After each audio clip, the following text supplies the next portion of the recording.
Hey, what's going on, you guys? It's Aces High, and today we're continuing the Alexander the Great series. It is, for those of you that don't know, it's a four-part series from Epic History TV. Their channel's awesome. Go check them out. You won't regret it. Trust me. On that note, if you haven't subbed, hit that sub button, ring the bell. It helps me out. And come on, I post videos every single day. Who else does that? That being said, if you missed it, go back and watch part 1 and part 2 of Alexander the Great series. It's awesome. They're on my channel. And if you're looking for the original video, I do have the link down in the description. I'm learning a lot about Alexander the Great, but where we last left him is he was offered half of the kingdom of Persia, and he turned it down because he's getting greedy. You know, like I said at the end of the last episode, this happened with Napoleon as well. I mean, it hasn't happened yet, but it will happen with Napoleon as well, and countless others. It's a serious problem that usually ends to them dying or losing. Or leads to them dying or losing. Anyway, I'll sit back, I'll shut up, and let's get going.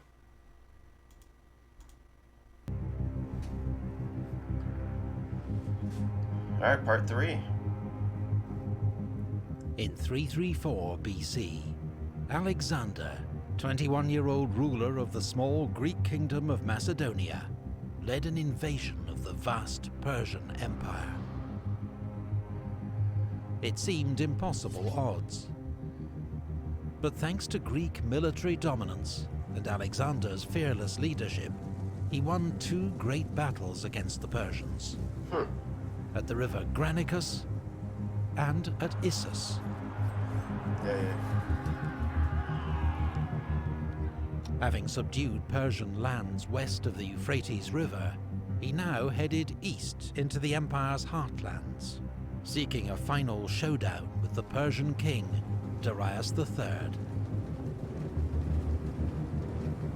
Receiving news that a great Persian army led by Darius had assembled at Gaugamela, near modern Mosul in Iraq, he made straight for it.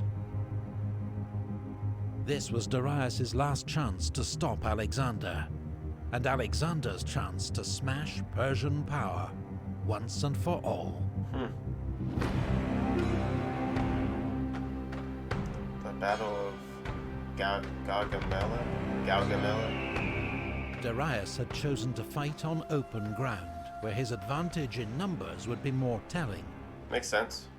His soldiers had also worked hard to clear and flatten the terrain, to make it suitable for Persian war chariots.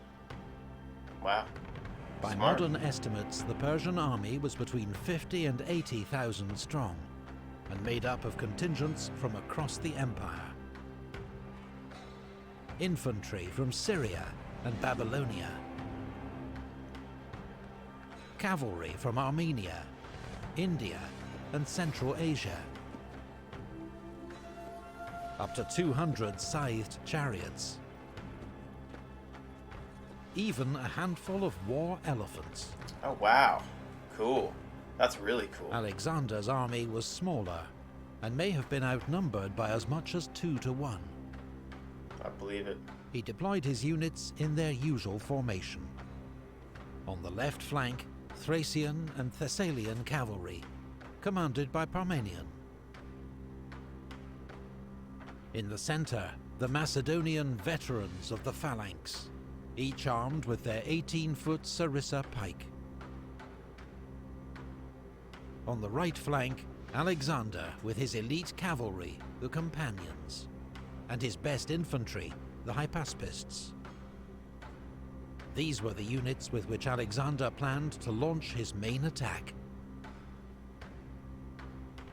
Greek hoplites formed a second line and supported both wings, which were angled back to guard against encirclement by the Persians.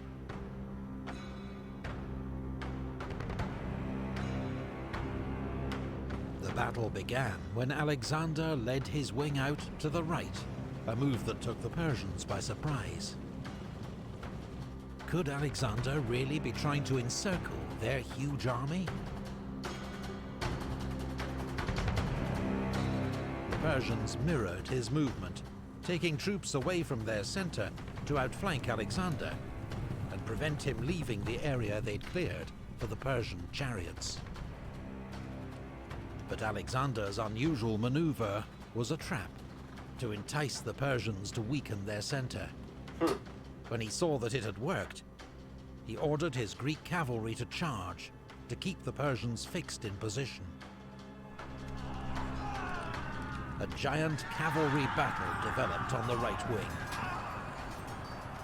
Darius, meanwhile, judging this to be the decisive moment, unleashed his chariots. Oh wow, armored horses too. But expert Agrianes javelin throwers took out horses and crews, while the Greek infantry opened lanes, allowing the chariots to pass harmlessly through.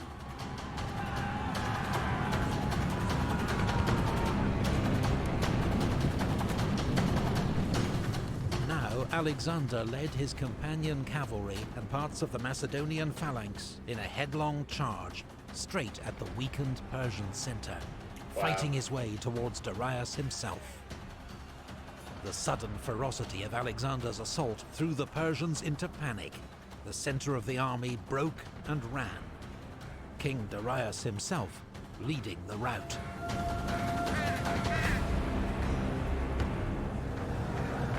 But Alexander's left wing was in serious trouble.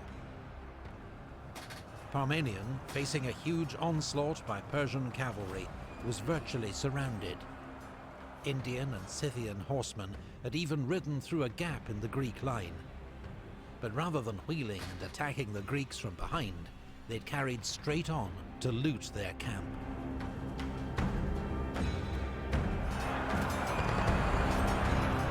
Parmenion sent a desperate appeal to Alexander for help. The king abandoned his pursuit of Darius, regrouped, and charged the Persian right wing. Does that mean that Darius gets away again? It was the hardest and bloodiest fighting of the battle, claiming the lives of 60 of Alexander's companions. Only 60. Finally, as news of Darius's flight spread across the battlefield, the last Persian horseman turned and fled.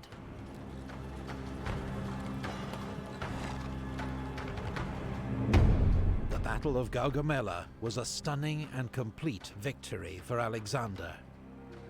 According to ancient sources, he lost just a few hundred men. Wow. The Persians lost thousands.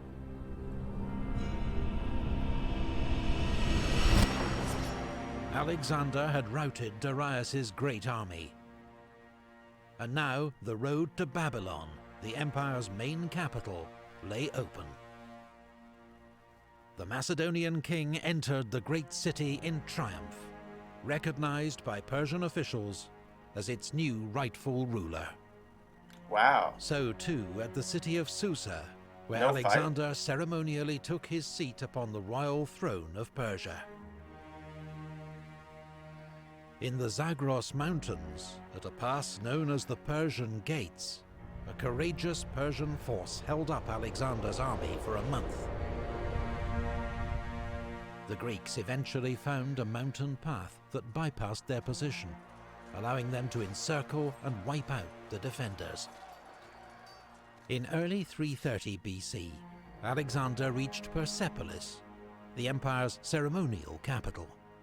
Alexander wanted to appear as a liberator to the Persians, as a legitimate successor to King Darius. But now he ordered Persepolis to be pillaged and burnt. Retribution for the Persian invasion of Greece and the burning of Athens' sacred temples in 480 BC. Oh wow. I guess he just never forgot. Alexander now headed north into Media, where Darius had taken refuge in the royal city of Ecbatana. Oh, so he burnt that place to the ground for revenge for Athens being burned in 480 BC. Look at the time. It was 150 years ago. Jesus Christ, dude, let it go. Alexander was determined to capture Darius, but the fugitive king fled east in the hope of raising a new army in the provinces of Parthia, Bactria, and Sogdia. It was not to be. As Alexander closed in, the Persian king was murdered by one of his own governors, Bessus, Wow. who then proclaimed himself the empire's new ruler. Alexander gave orders for Darius to be buried in the royal tombs of Persepolis, alongside his ancestors. Then he paused to organize his vast new empire. Alexander appointed viceroys to rule the provinces on his behalf, keeping several Persians who had sworn loyalty in their posts. Then he resumed his march east, his goal to find and kill the usurper Bessus, subjugate the empire's eastern provinces, and reach the far edge of the world. So it's still a hell of a stretch. He still has a long way to go. Research and artwork. All right. He's definitely come a long way, though. You know, you can see it expanding quickly. Yeah, I mean, it's just it seems like he's overextending himself, especially with problems back at home. At the point that he killed, or that the king was killed, and he took all that, I would probably station some troops there personally and head back home to clear up that whole mess. But I guess he just wasn't too worried about it, you know? I don't know. Anyway, hope you guys enjoyed it. There's only one part left. We're going to be showing it tomorrow. Till then, this is Aces High, and I'm out.